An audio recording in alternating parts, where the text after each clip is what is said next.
Class 12 math exercise 1.1 संबंध एवं फलन, जिनको इंग्लिश में रिलेशन एंड फंक्शंस कहते हैं। क्वेश्चन नंबर 13, सिद्ध कीजिए कि समस्त बहुभुजों के समुच्चय ए में, ए जो है वो क्या दिया हुआ है, समस्त बहुभुज का जो है वो समुच्चय है। ठीक है, आर दिया हुआ है P1, P2 such that P1 तथा P2 की भुजाओं की संख्या जो है वो क्या है, तो समान है। इस प्रकार से जो है वो परिभाषित संबंध जो है वो आरेख तुल्यता संबंध है, इनको हमें सिद्ध करना है। और कहता है 3, 4, 5 जो है वो लंबाई की भुजाओं वाले समकोण त्रिभुज से संबंधित जो है वो समुच्चय ए के सभी अवयवों का जो है वह समुच्चय जो है वह ज्ञात करना है। ठीक है, तो चलिए हम इनको हल कर लेते हैं।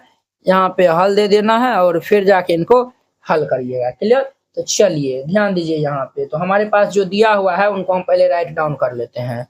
चूंकि दिया है, क्या दिया हुआ है सर, हमारे पास दिया हुआ है ये आर दिया हुआ है P1, ये P2 सच दैट ये P1 तथा P2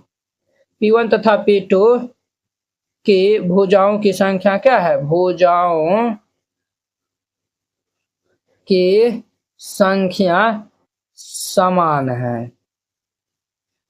भुजाओं की संख्या क्या है, तो समान है। क्लियर, और देखिए हाँ, ये जो है वो भुजाओं की संख्या समान है। अब जो है वो हम मान लेते हैं, क्या मान लेते हैं, ध्यान से जो है वो देखिएगा। माना कि A1 इज इक्वल टू, हम जो है वो मान लेते हैं समस्त बहुभुज का जो है वो समुच्चय ए दिया हुआ है, तो हम जो है वो मान लेते हैं A इज इक्वल टू ये तीन को जो है वो ये P1 और ये P2 और ये P3, ये जो है वो तीन को जो है वो हम इसमें जो है आगे भी और ले सकते हैं। इसमें जो है वो चेक करना आपके लिए आसानी होगा, तो इसलिए हम ये जो है वो लिए हैं। क्लियर, चलिए ये जो है वो हम ले लिए हैं।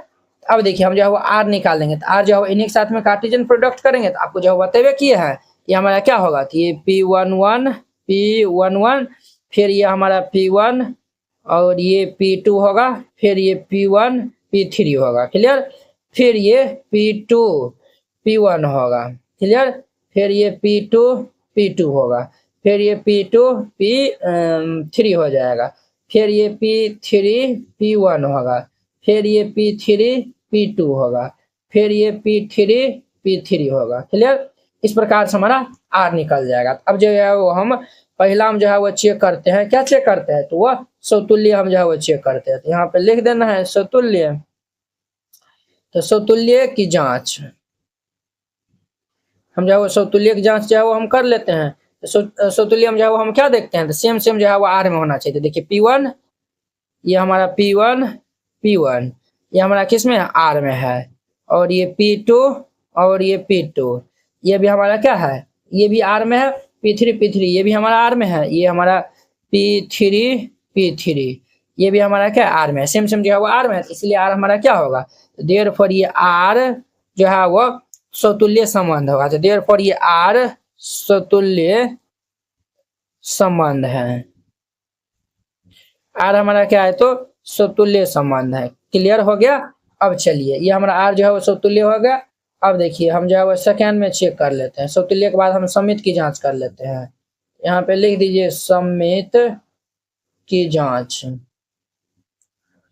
समित की जांच करते हैं। तो समित की जांच हम कैसे करेंगे, तो जो है वो हम जो है वो P2 और ये P1 ले लेते हैं। ये हमारा किस में है, R में है, तो इनका उल्टा। तो ये P1 और ये P2 ये भी R में होना चाहिए। तो देखिए P1 P2 ये भी हमारा R में है। तो जब ये जो है वो सेम हमारा R में होगा, तो देयरफॉर ये R क्या होगा, तो समित संबंध हो जाएगा। देयरफॉर ये R समित संबंध है। R हमारा क्या है, तो समित संबंध है। क्लियर, ये समतुल्य भी है, समित भी है। क्लियर, चलिए अब जो है वो हम नेक्स्ट 3 नंबर में चेक कर लेते हैं, संक्रामक की जांच कर लेते हैं। तो यहाँ पे लिख देना है संक्रामक की जांच। संक्रामक की जांच करते हैं, तो उनके लिए हम जो है वो P1 P3 जो है वो ले लेते हैं। तो ये P1 P3 ये हमारा क्या है, R में है, तथा P3 तो P3 जो है वो हमारा P3 P1 हम जो है वो ले लेते हैं। तो ये P3 P1 ये भी हमारा R में है। तो देखिए P3 जो है वो दोनों सेम है, तो हमारा P1 जो है वो R में होना चाहिए। तो P1 क्या R में है, ये हमारा P1 ये भी R में है। ये हमारा समतुल्य भी है, समित भी है, और ये संक्रामक ये हमारा क्या है, तीनों है। जब ये तीनों होगा तो हम जो है वो कह सकते हैं देयरफॉर ये R संक्रामक संबंध है। क्या है तो संक्रामक संबंध है। फिलहाल आर हमारा क्या है तो ये समतुल्य भी है, समित भी है और संक्रामक। जब ये तीनों हमारा हो जाएगा तो हम जो है वो कह सकते हैं, यहाँ पे जो लिखेगा चूंकि संबंध आर समतुल्य समित तथा संक्रामक है, तथा संक्रामक है। ये हमारा तीनों है। जब ये तीनों होगा हम कह सकते हैं देयरफॉर ये आर हमारा क्या है, तुल्यता संबंध है। देयरफॉर आर एक तुल्यता संबंध है। ठीक है, यही हमें जो है वो प्रूव करने के लिए मिला था और ये जो है वो हम फर्स्ट पार्ट जो है वो यहाँ पे आसानी से जो है वो प्रूव जो है वो हम कर दिए हैं। क्लियर। चलिए अब देखिए सेकंड वाला पार्ट देखिए। 3, 4, 5 भुजाओं 3, 4, 5 ये जो है वो लंबाई की भुजाओं वाले समकोण त्रिभुज से संबंधित समुच्चय ए के सभी अवयव का जो है वो समुच्चय ज्ञात करना है। ठीक है, तो चलिए हम जो है वो पहले हम जो है वो देखते हैं ये 3, 4, 5 भुजा जो है वो क्या ये समकोण त्रिभुज जो है वो बना पाता है। अब देखिए इनका हमारा सेकेंड पार्ट।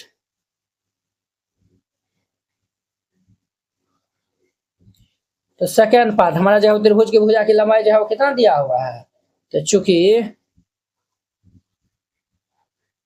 त्रिभुज की भुजाएं हमारा कितना दिया हुआ है 3, 4 तथा 5 है। ठीक है, देखिए बुआ समकोण त्रिभुज में क्या होता है, बड़ी भुजा का वर्ग अन्य जो है वो 2 छोटी भुजा के वर्ग के बराबर होता है।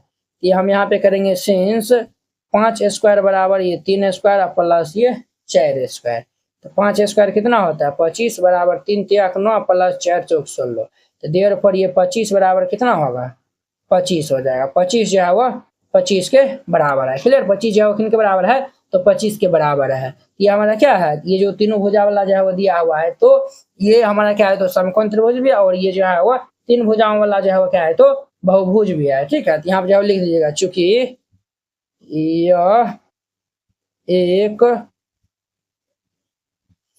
समकोण त्रिभुज है, या ये क्या है तो समकोण त्रिभुज है। ठीक है, और लिख दीजिएगा इसीलिए ये देखिए इसीलिए इस त्रिभुज से संबंधित इस त्रिभुज से संबंधित सभी और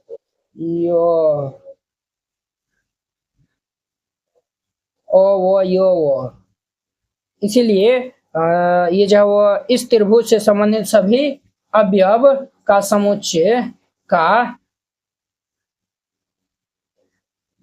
समुच्चय समतल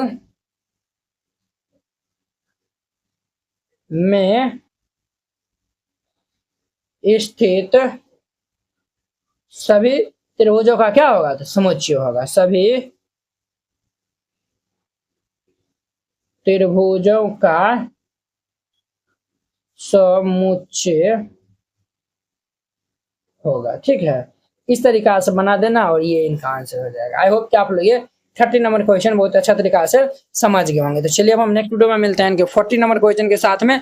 अगर यह वीडियो आप लोग को अच्छा लगा होगा तो लाइक कमेंट एंड अपने दोस्तों के इसमें शेयर कीजिएगा। अगर आप चैनल पे नए आए हुए हैं तो चैनल को सब्सक्राइब कर लीजिए। तो चलिए अब हम नेक्स्ट वीडियो में मिलते हैं। मैथ में 100 लाना हुआ आसान, इस नोट से आसानी से ला सकते हैं। Class 12 NCERT math complete solution, hand written and colourful, ये हिंदी मीडियम स्टूडेंट के लिए है। इसमें जो है वो आपको क्लास 12 का फर्स्ट बुक और सेकंड बुक दोनों का जो है वो सोल्यूशन दिया जाएगा। ये जो है वो Bihar board, UP board, MP board, Jharkhand board और अन्य सभी बोर्ड के लिए जो है वो ये नोट जो है वो आपके लिए है। ये जो है वो मात्र आपको 49 रुपये में जो है वो मिलेगा।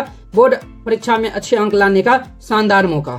देखिए आपको इस टाइप का जो है वो नोट दिया जाएगा। तो आप जो पहले ये इंट्रोडक्शन जो है वो शुरू में रहेगा और फिर इनके बाद जो है वो एक्सरसाइज के जो है वो क्वेश्चन रहेगा। देखिए एक्सरसाइज 1.1 है, तो सभी का जो है वो रहेगा पूरा कंप्लीट जो है वो क्लास 12 का जो है वो मैथ का जो है वो यहाँ पे जो है वो आपको दिया जाएगा। ठीक है, मात्र 49 रुपया में। अब देखिए इसमें जो है वो एक और जो है वो खास बात है वो भी आपको हम दिखा देते हैं। तो देखिए इस नोट में क्या खास बात है, अध्याय 1 से लेकर अध्याय 13 तक दिया हुआ है। अब इसमें जो है वीडियो सोल्यूशन भी जो है दिया हुआ है। तो जैसे हम प्रतिलोम त्रिकोणमितीय फलन जो है वो हमको देखना है, पहले जो है वो इस पर हम क्लिक करेंगे तो जो है वो डायरेक्ट यूट्यूब वीडियो का जो है वो देखिए इस तरीका जो है वो लिंक खुल गया है। तो आप इनको जो है वो पहले देख लीजिए।